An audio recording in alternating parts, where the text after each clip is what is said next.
Jay here for Stretford, Paddock, and this is it. This is the big one. Manchester United versus Aston Villa. This is the preview brought to you by BetMate, the fantasy football app. I'll be getting into that later. Joining me for the second time on the channel is Lauren Page. How are we doing? I'm good, how are you? Have you fully got over the disappointment of throwing away a 2-goal lead to Spurs? Not quite yet. Annoying that, wasn't it? Yeah, very annoying. Massively annoying. But listen, we move on. And if we beat Villa, we'll be in a strong position. There wasn't many positives from the Spurs game, and there hasn't been many positives in many of our away games this season, to be honest with you. But of late, I think one player who's been doing well is Luke Shaw. He's moved into that sort of left centre-back position when we've needed him. Obviously, he's primarily a left-back. What have you made of his performances this season? Because he was one of the ones last season I was most disappointed in, because he had a good Euros, came back from it, and just didn't do anything. Obviously, the whole team didn't perform last season, but I know that Luke Shaw's got it in him because of how well he's played in the past. This season, though, whether it's left-back or centre-back, he seems to be doing a good job. Yeah, I think this season, like a lot of players, under Ten Hag, they've come on leaps and bounds. I think when Luke Shaw first started playing in that centre-back role, it was with Varane.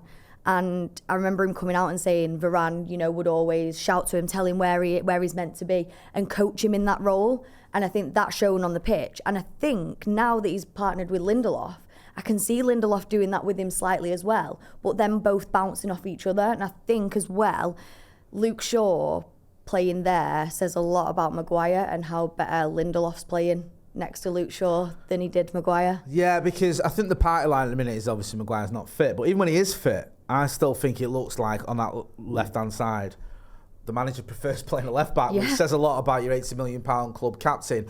Just on Luke Shaw as well, I've got some stats. 30 chances created, the second highest in the United squad. For someone who plays either left-back or left centre-back, that's not too shabby, is it? Because he can do it both as defensively and going forward, as we've seen. Yeah, I think there's a lot of times where you see him crossing the ball in, and I think as of late, the last few games, he's not been as good and he's not been as direct with his distribution.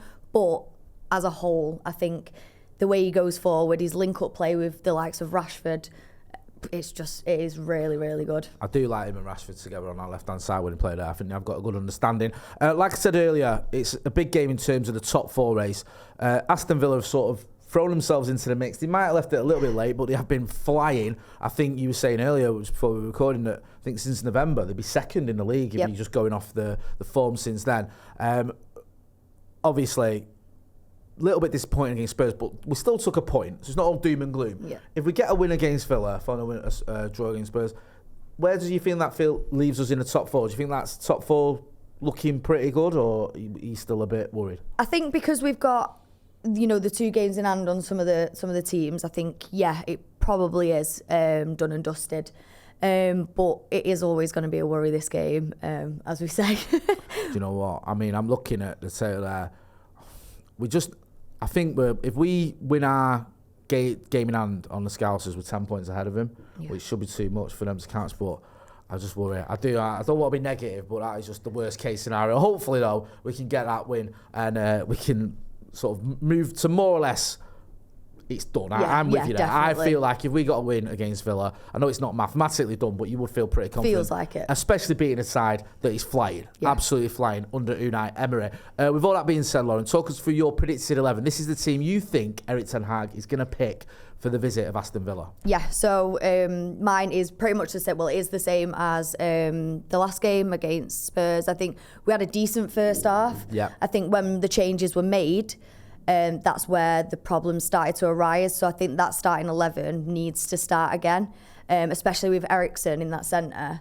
Yeah. He just keeps that whole midfield so calm. He does. And you just could see the difference as soon as he wasn't on the pitch anymore. 100%. And I think that's what we need, because we need to make sure that we start this game strong, and we need to get some goals in the bag pretty early.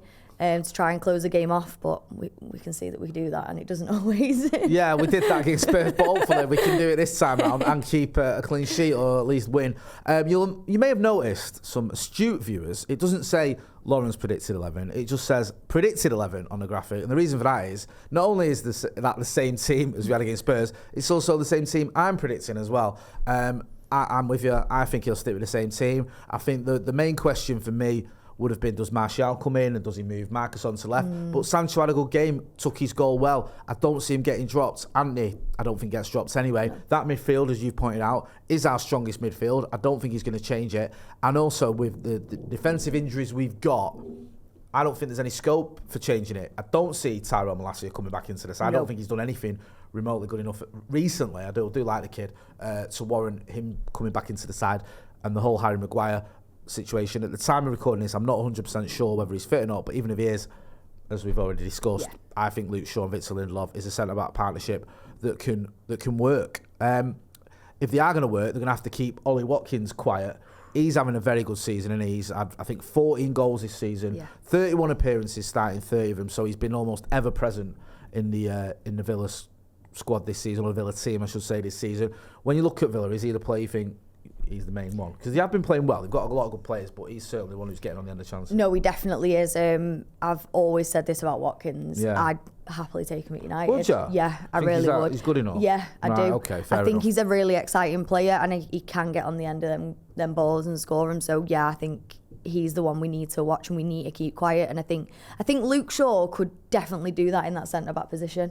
I agree with that. I think he could. I do like Ollie Watkins. He's come through the leagues, hasn't he? I always admire players that have sort of done it the hard way, if you will. Yeah. And he's having a fantastic season. Yeah, he's a good player. And like you say, I still fancy Luke Shaw, though, to keep him quiet. I think that Luke Shaw in his day can cope with Ollie Watkins, because I understand what you're saying. He's a very good striker. I don't think he's a top 10. And we've seen Luke Shaw keep, Erling Haaland quite, haven't we? Exactly, so he can do it. He can do it. As I mentioned earlier, this preview is brought to you by BetMate, the fantasy football app. Now, you can sign up to BetMate using the code Paddock10, and if you enter the pot we're playing, or any other paid pot, you'll get a £10 free bet. For the weekend, we have 2 pots for United versus Villa. The first one is BetMate's classic fantasy football game, but this week incorporates all 4 Sunday 2 o'clock kickoffs. So that's Bournemouth versus Leeds, Fulham versus City, United versus Villa, and Newcastle versus Southampton as well. So for a £5 entry, you can win your share of £400. And a few of us on this channel, Joe Smith and a few of us, have won a bit of money. Let's look at our BetMate teams. This is yours, Lauren. Yeah. You've got Haaland in there, you've got Rashford in there. No surprise, you've captained De Bruyne. Pains me to say it, but I understand why you've done that. Yeah. Kieran Trippier as well, and Luke Shaw, defenders who can get you points. It's not just goals and assists as well with BetMate. It's powered by Optus, so things like tackles and interceptions, they get you points as well. And for this game, because it's a bit of a mix rather than the usual game where it's only one fixture we look at, because it's all the Sunday fixtures, you can have 2 players from each team, hence the reason you've got 2 from United and 2 from City, yes. Unfortunately, but I get it. You look at my team, I've gone Rashford as captain. I fancy him for this one. I've gone Erling Haaland as my vice captain. I think he's going to get some goals. And I've got Bruno in there as well. So if you remember, check out BetMate, because they're also doing a goal scorer pot for the 2 p.m. kickoffs from the same fixture. Just pick an anytime goal scorer from each fixture. Each correct prediction scores 4 points. The most points wins the pot. So just £3 entry, you can win your share of £200. And remember, if you sign up to BetMate using the code Paddock10, and if you enter the pot we're playing or any other paid pot, you'll receive a free £10 bet. So let's have a look at who we've picked. And I mean, we've just gone the same with everything here, haven't we? To be honest with you. Same predicted 11, and the same for this as well. You've gone Solanke for Bournemouth, you've gone Haaland for City, Rashford for United, Villa, and Alexander Isak for Newcastle, Southampton even. So, yep, I agree with all that. Yep, great minds think alike, you might argue, although fools seldom differ. So big thanks to BetMate for sponsoring this preview. You can have a look at the link in the description. Lauren, with everything we've spoken about Aston Villa, the form they're in. I think, like you say, they're absolutely flying under Unai Emery. We spoke about Ollie Watkins and in fact, he's banging in the goals. We know that United, away from home, ain't great. At Old Trafford, bit of a fortress. He kind of spoke that into existence, didn't he? Eric Ten Hag. He said, I want to turn Old Trafford into a fortress. He said that. You can feel it. Yeah. You can really feel it. It has been. So with all that to be considered, give us your score prediction, please. I think I'm going to go 3-1. Yeah. To obviously United, but I don't think we're going to keep a clean sheet. No. There's going to be something in there. I can see it.